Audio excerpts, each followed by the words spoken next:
Bueno, regresamos a Nuestro Mundo, el programa que ya prácticamente cumple un año de estar en función y que gracias a ustedes y a su apoyo estamos en el aire.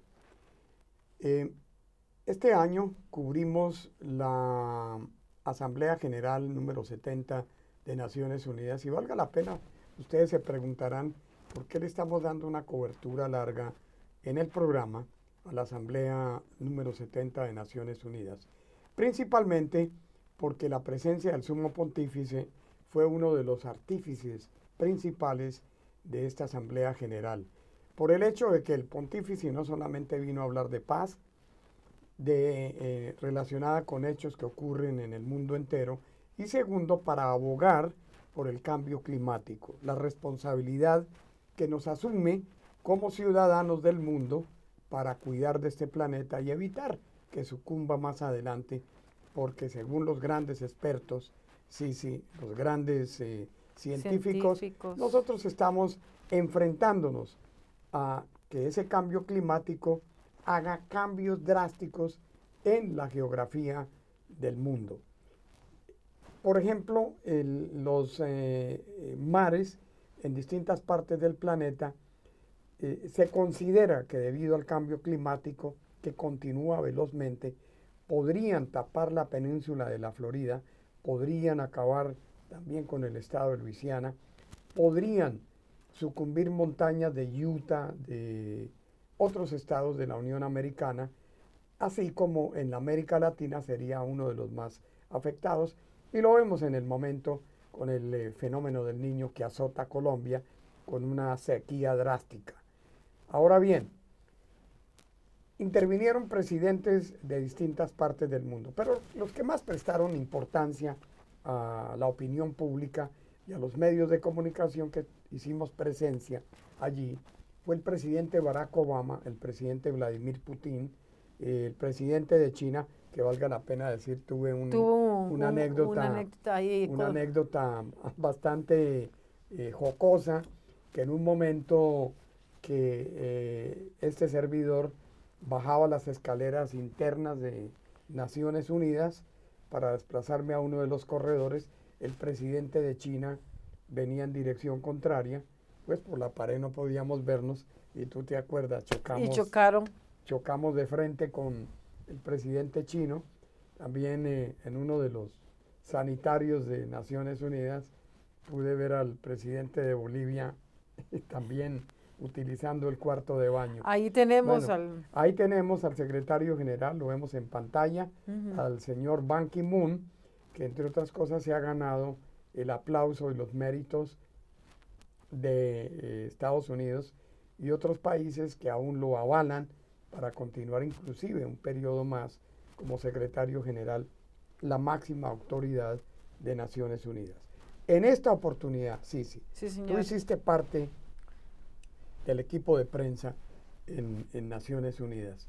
Tú viste el desarrollo de la Asamblea General. Escuchamos los discursos. ¿Qué nuevo han traído en estos 70 años? Ay, Jeffrey, qué buena pregunta. Qué buena pregunta. Yo creo que hay mucho formalismo, yo creo que los mandatarios están, en cierta forma, están siguiendo cierto discurso político, que en cierta forma no los ponen por aparte. Yo creo que hay un gran cuidado de no estar alineado. Yo creo que de una forma u otra, no sé qué tanta autenticidad puede haber en el discurso político. Yo creo que hay las tensiones internacionales son muy grandes, o sea, los problemas son muy serios, Jeffrey. O sea, estamos en un mundo, ya lo dijo usted, que está, primero que todo, invadido por problemas, está invadido por gobiernos que no se dedican a solucionar los problemas de su pueblo. Hay guerras, hay destrucción, hay sequías, los polos se deshacen, las amenazas nucleares.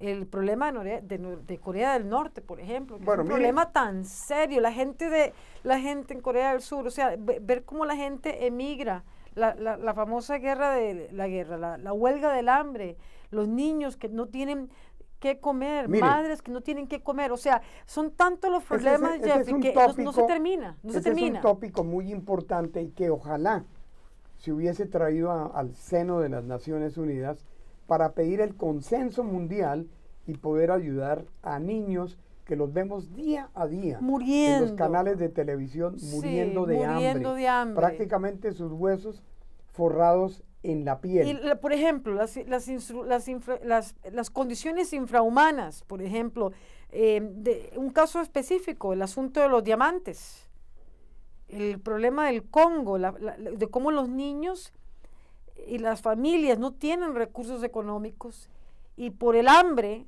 van a trabajar en estas minas donde ponen sus años, sacrifican su familia y son en condiciones muy malas. De una forma u otra están tratando de regular todo eso. Hubo un intento, hay un consenso específico que ayuda, que quieren de una forma u otra legitimizar para que los diamantes no vengan con sangre, pues es lo que llaman, que no haya nada.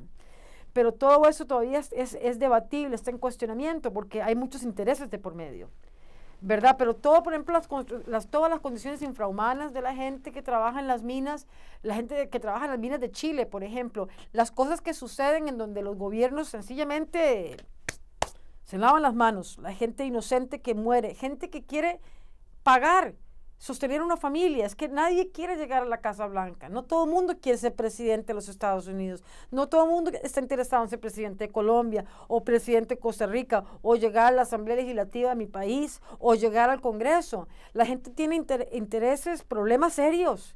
No se trata de construir un mundo lleno de expectativas, pero precisamente, pero hay que solucionar los problemas. Precisamente para eso fue creada la Organización de Naciones Unidas, para tener conciencia, el foro, traer los gobernantes, concientizar de que allí se iban a discutir o se discuten los temas más importantes que afectan al planeta, sus gobiernos, la economía y la política. Pero como lo dije desde el comienzo, esto se ha convertido en un turismo diplomático. Esto se ha convertido en la ida y venida de dignatarios que no presentan un plan de hecho, un plan de concientizado de cuál es la necesidad que tienen que afrontar los países miembros de esta organización, sino se limitan a traer los escabrosos problemas ambiguos entre gobiernos, es decir, un clima que no es el clima esperado para que Naciones Unidas acoja para darle solución a estos problemas.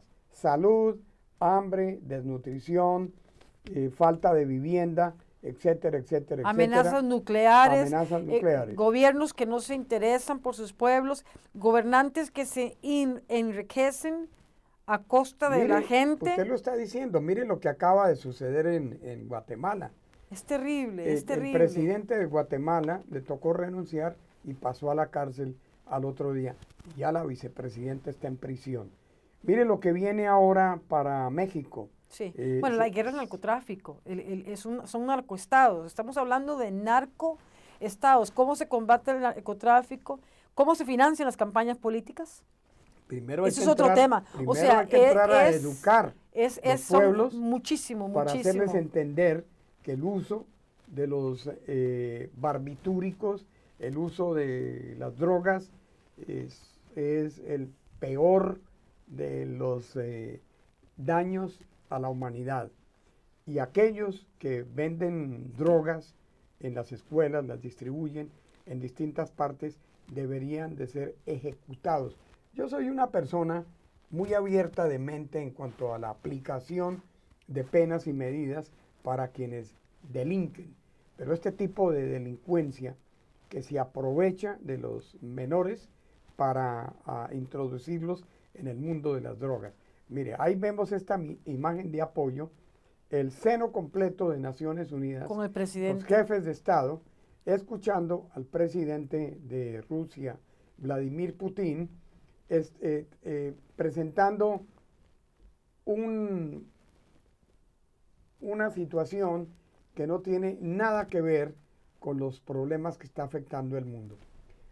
El presidente Putin viene a hablar de Siria, viene a hablar de Ucrania, viene a hablar de otros problemas, que prácticamente no son razonamientos y mucho menos traer al piso de la Asamblea General problemas de esta índole, porque ya se está viendo que hay confrontación entre Rusia y Estados Unidos en base a esa invasión a Ucrania de parte de las tropas rusas.